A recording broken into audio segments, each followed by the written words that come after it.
Good morning. It is WKRK, 1320 AM, cable TV channel 25, worldwide at country.am. And every Monday morning about this same time, we have Sheriff Derek Palmer join us here in the studio to talk about the events of the past week and things for public safety and just a good community service is our rule of thumb here. Well, good morning, Tim. How are you? I'm good. How are you on this fine, chilly Monday morning? I am doing great. I'm loving this kind of weather. It's getting a little chilly of a morning, but I like this time of year. I like it when it's cool of a morning and warming up a little bit of a day, but not too hot. I love it. It was a nice weekend. We really had a lot of nice weather over the weekend. Got a little chilly yesterday evening. I was doing a little work outside and actually more of just playing outside and I had to come put on a sweatshirt again. Right. So. We had our Veterans Appreciation Day there on Saturday at the firing range there in Marble at the training center. Mm-hmm. And we had a good turnout and had a good time there, just a day to honor our veterans and just do a special day for them, some singing and some food and stuff. And it was really chilly that morning when we started. But long about lunchtime, it started warming up where you could take your jackets off and things of that nature, and I think everybody had a good time out there for that. All right. Yeah. Well, we got a lot to talk about today. Oh, yeah. And we always have a lot to talk about. We don't have enough time. I've tried to get Tim to make an hour-long show out of this, but I don't know if we can. Maybe one of these days we can squeeze in another half hour somewhere. There you go. But, we want to first off talk about a lot of people are follow your office on Facebook, follow my page on Facebook for news. And last night we shared 3 press releases and one of them, I'd say more than the others, received a lot more comment, probably because of the emotion, the emotional level there. It was about a baby that had some pretty bad injuries. Right. And I think a lot of the controversy had to do with the bond that was set on that. So first of all, I want to make sure that people understand what is the purpose of bond? Well, we've addressed this before, but I think it's important to go ahead and remind people from time to time about this because people do miss shows and they miss some of these things that we talk about. But one thing I want to mention to the people and make sure that we understand this, and we're going to talk more about the bond process in a minute, but the sheriff's office we don't set the bonds. We don't secure bonds. We don't unsecure bonds. We don't do anything like that. Our job is to investigate the crime, present them in front of a magistrate or another judicial official where the bond is set, and then we house those people if they're committed to our facility. But as far as making bonds, setting bonds, getting out of bonds, reducing bonds, we don't do that through the sheriff's office. That's through the judicial system. Mm-hmm. Now, that being said, one thing that we do want to mention is the purpose of the bond and what a lot of the community does not understand about this is the purpose of the bond is not to be punitive. The bond was not created and the bond was not set to punish people. Mm-hmm. So what the bond is for is to ensure someone shows up for court. That's the whole purpose of the bond from beginning to end, is just to ensure the person that's been accused of a crime appears in the court system.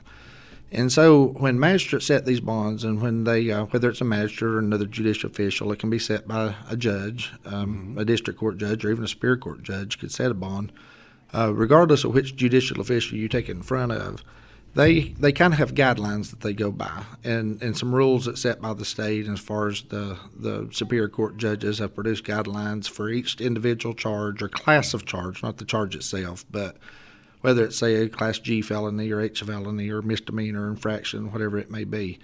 They have a sheet they look at that this is the range of bond that's acceptable for this, and this is the minimum, maximum, and then secured, unsecured, the magistrate has the discretion of doing.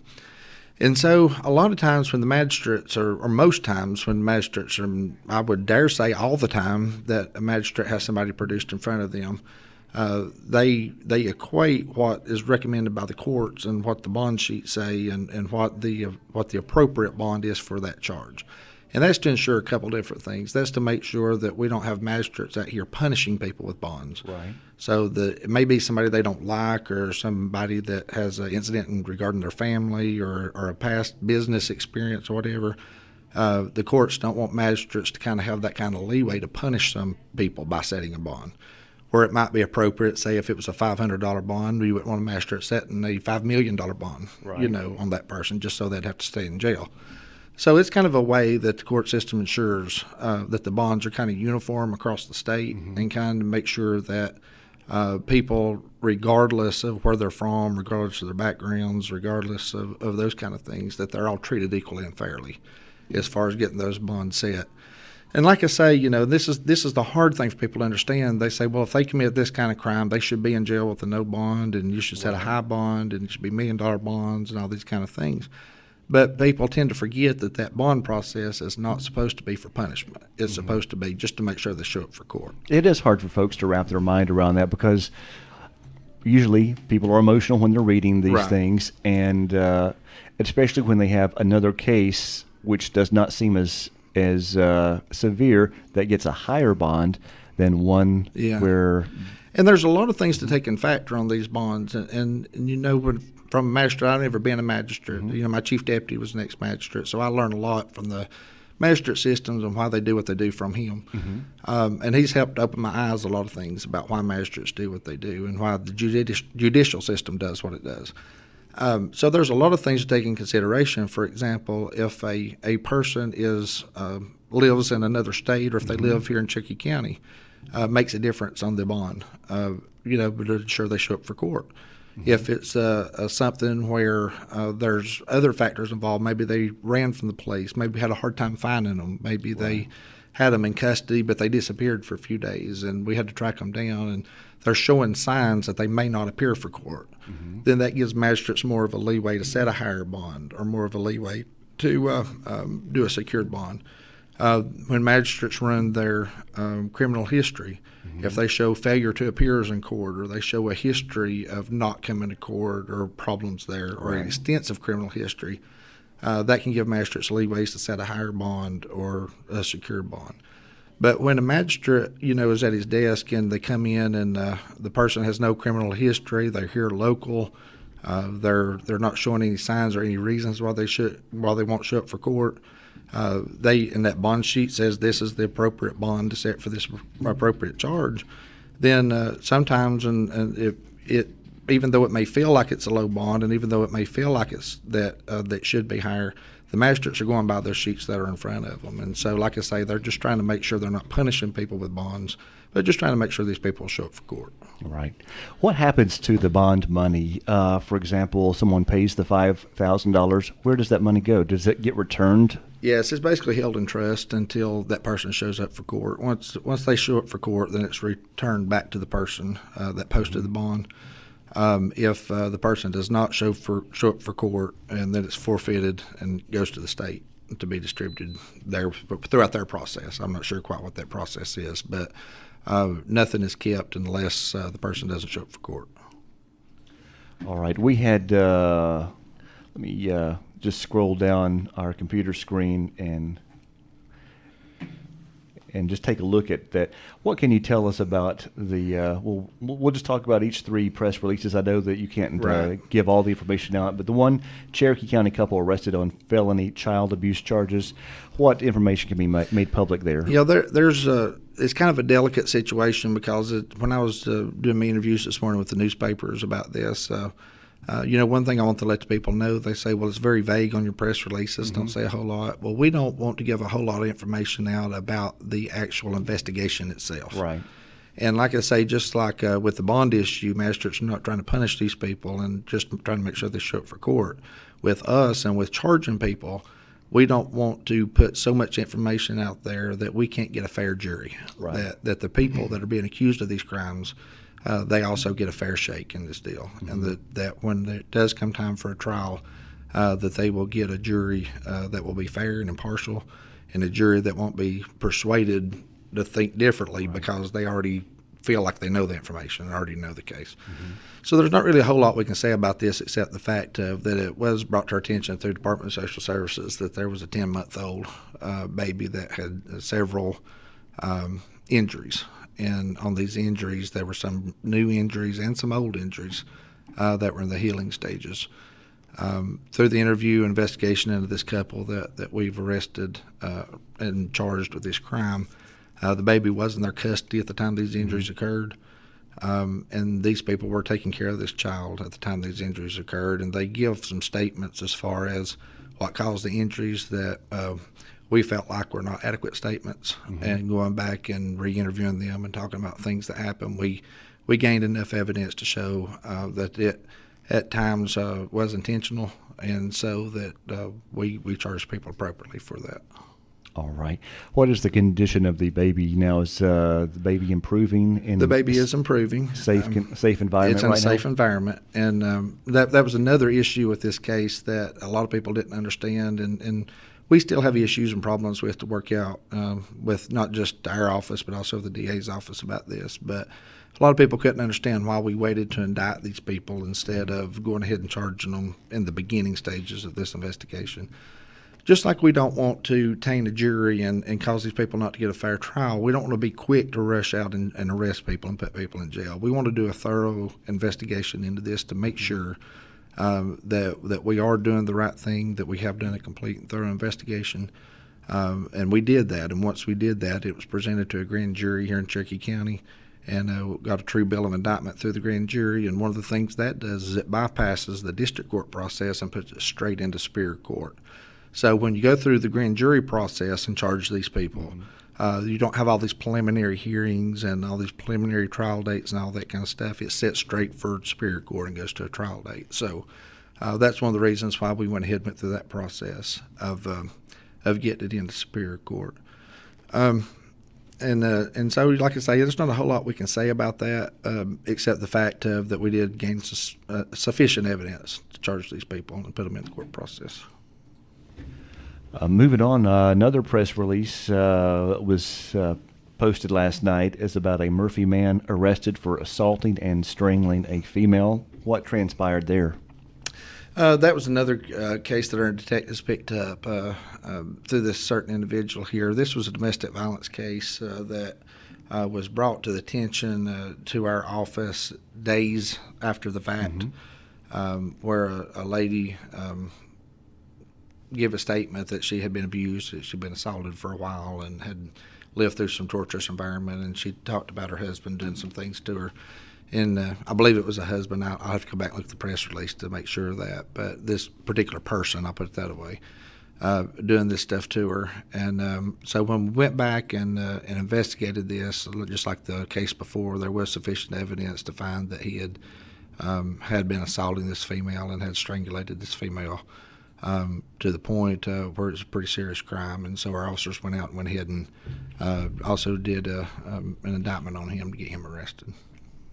And another press release last night, Cherokee County man, a man from Topton, was arrested for home invasions. And this, I didn't include this in the title because I was just running out of space in the. Right. But this was at gunpoint, correct? Yes. This was, and this is still an ongoing investigation. There has been some charges already made in this one, but there will be probably more charges coming out of this case.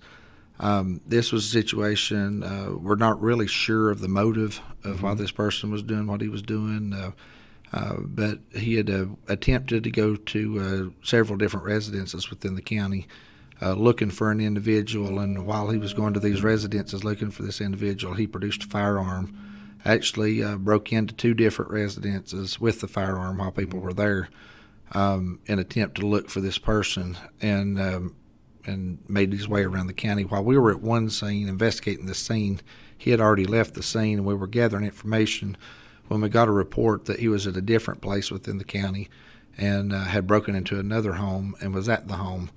And our deputies responded to that residence, and before they could arrive, he left that residence. They were there gathering information at that residence, what happened, and got a third call of him being at a residence in the city limits of Murphy. And having deputies already out scrambling looking for him, and Murphy Police Department went to a residence here in Murphy and located him there while he was still at that residence and arrested him there. So there's an element of abduction here, right? And then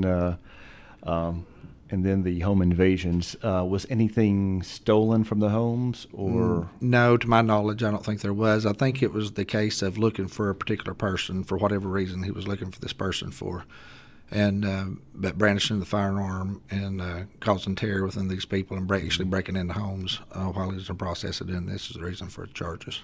So it's is it safe to say that the people that were victimized were known to this person? Yes. That Okay. it was all friends and acquaintances and that type of thing.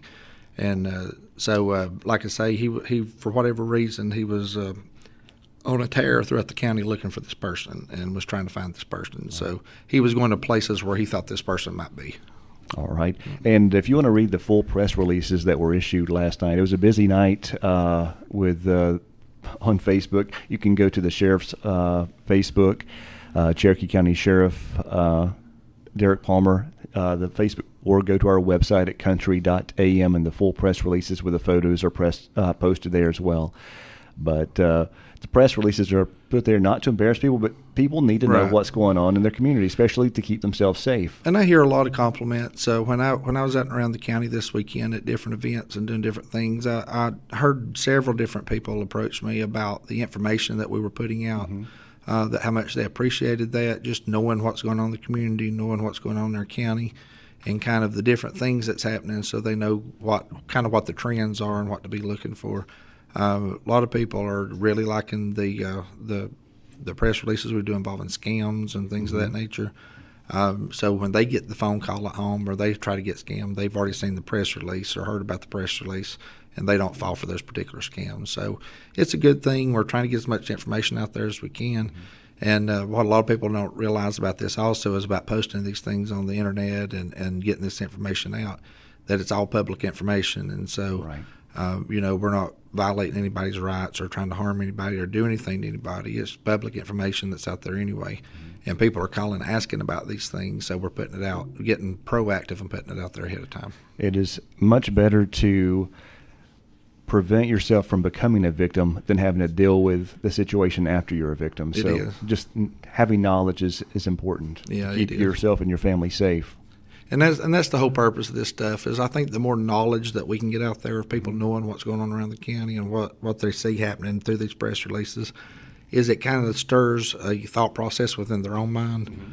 Well, am I prepared if somebody breaks my door in tonight? Am I prepared if I find out that somebody's abusing one of my children or one of my neighbor's children or friends? What do I do? And it kind of causes people to have to formulate a game plan within themselves. Mm-hmm. That when they see crimes happening, when they see things happening, that they already have some type of plan within their mind of how they're going to react to that and what they're going to do. So I think these press releases are good on that aspect also. When I was growing up, I just either I was oblivious to crime or either we just didn't find out as real time as we do nowadays about what's going on. I'm sure violent crimes happened when I was a kid, but I always didn't hear about them. And just when you were growing up, did you are you with the same boat? No, when I was growing up, and a lot of people in this area that grew up in this area had done the same thing and feels the same way. I can remember going on vacation, going to Myrtle Beach, or my family leaving to go out of town for a week or 10 days, and we'd leave our windows up because it was springtime and our doors unlocked, and never thought about anything being stolen or anybody bothering anything while we were gone. So this is a much different day and time that we live in. Crime has changed, and people are more violent. And even back then, I remember growing up, we had neighbors and people in our community that were known thieves and would steal and would do things and were violent, and just like every other neighborhood. But it seemed like 40 years ago, it seemed like that people still had a type of respect within their neighbors, had respect within their neighbors, respect within their churches and stuff like that. And it seems like over the last few years that just keeps dwindling and dwindling down to where people seem disrespectful of everything. Mm-hmm. And before, where you'd never dream of criminals stealing from their neighbors or stealing from their family or anything like that, now they steal from them just as freely as they would anybody else. And the same thing applies to our churches. From when we were growing up, our churches used to leave their doors unlocked, and for people throughout the week to come inside and pray and do whatever they need to do within the church during the week, because the criminals years ago even had respect for church, and they wouldn't bother anything at church or wouldn't touch anything at church. But now churches are just as much fair game as anything else that's out there in the criminal world. Yeah, and now people open up gunfire in churches, and that's right. It's a different day and time for sure. It is. It certainly is. And the only thing we can do is adjust with what's in front of us and try to adjust to what's out there and deal with what's in front of us. And that's exactly what we're trying to do as a sheriff's office. Every day when we come into work every morning, I try to meet my command staff and we talk about things from the night before and days and weeks before. And every morning we try to ask ourselves, how can we do it better? How can we approach this better? And how can we make things better for our county and for our citizens? And really, and I'm not just saying this because I'm an elected official, this is the truth. We try to put our personal needs and personal things on the background when we make decisions and try to ask what is best for the community and what is best for the people. And even with our officers, sometimes they kind of get frustrated with us sometimes because they want us to do this or do it this way or do it that way. But the decisions that we make is not what's best for that patrol officer, but we make the decision of what's best for the community that's out there. So, but I like people to know that's where we stand and that's where we're coming from on this. So we want to do the best we can, do the best job we can. On a national level, people catching the news can see the dialogue that goes on our news networks. And one of the things on a national level, it says that America has a jailing problem, that we keep people in prisons and they're discussing releasing the nonviolent. What do you think on that situation? We don't have a jail problem. We don't have a gun problem. What we have is a society problem. Mm-hmm. And my response to that is, if you don't want to be in jail and you think we have two people in jail, then stop committing crimes. And I mean, that's just the way I look at it. And I think we're backing up as a society when we tell people that if you commit these type of crimes, we're not going to put you in jail. We're not going to arrest you. You can do these kind of crimes, but we're going to put these kind of people in jail. So we're kind of backing up in society to where we say if we're only going to put violent offenders in jail, then what happens when they get full again? Are we going to start saying, well, this is no longer violent? We're going to just put just the murderers in jail, and or just the rapist or just the child molesters, then if we keep following that trend, before we know it, we'll lose society and because we're letting all these people back out of jail. The fix to this thing and the fix to the problem in the United States of America is not to turn people out of jails. And the fix is not to ban guns, and the fix is not to do all these things. But the fix is to look back at where society changed and how do we fix society. That's where we need to be looking at. So basically it goes back to what Mom and Dad told me when a kid, if that stove eye is red hot and you touch it, you're going to get burned. Don't touch it. That's right. So don't do a crime to go to jail. So just to stay away from that red hot eye. Well, and I'm going to try not to turn this into a religious program, but you go back and you have to ask yourself, when we're talking about the problems in society, we have to go back and look back at where did society start changing? And we can't help but to go back and look that it started changing in the early 60s and 70s. Is where things started really taking a turn in society. And people say, well, that was the live free, smoke dope culture kind of thing. And that is true, but that's not necessarily where the issues were. The issues were that during that time we decided it was a good idea to take God out of schools, and in that era we decided it was a good thing to say it was okay to murder children through abortions, and we started doing all these things as a society. And when we started doing these things and saying we no longer want God in government, we didn't want him in schools, we didn't want these things, and then the government started taking a turn, then today people are jumping up, down, and screaming, where is God? Why is he not doing anything about this? Well, you've asked him to stay out of stuff. And so, like I say, the fix is to going back to look to see where our nation turned and what we did to cause it to turn and rectify those problems. When we rectify those problems, then we can see our nation back on an upswing again. All right. I can see our time has flown by once again. I can't believe it's already been 25 minutes since we started the program. It flies when you have fun. It sure does. Anything you want to cover before we say goodbye for the day? No, I just want to encourage people once again, if you see anything out there, report it. I know we constantly have an issue and the problems with breaking and enterings and thefts and things of that nature. And so it is so important that if you see any suspicious activity, you see vehicles in places they shouldn't be, you see people acting strange or doing funny things, be sure and call and report that so our deputies can get out and check them out. And pretty much on every press release we post, there at the very bottom, the very last two lines are the anonymous tip line and email address, or 911 if there's a crime or emergency in progress. So if you want to get those numbers, just go to any of the press releases posted. And a lot of people do want to comment anonymously, so you have that set up so they can. Yeah. We sure do. We have all kind of different ways that people can report things, and a lot of people, even on my personal Facebook page, a lot of times people send me private messages and stuff on my Facebook page. And so if you want to report anything, just send it to me personally or to the sheriff's office page, and you can message on that page also. We have 800 numbers you can call, and crime tip numbers, and all kind of different things you can do to report things. So feel free to report anything that's out there, and we'll follow up on it. All right, Sheriff, thank you very much. All right, you have a great day. Our time is 11:31. It's WKRK Radio in Murphy, North Carolina.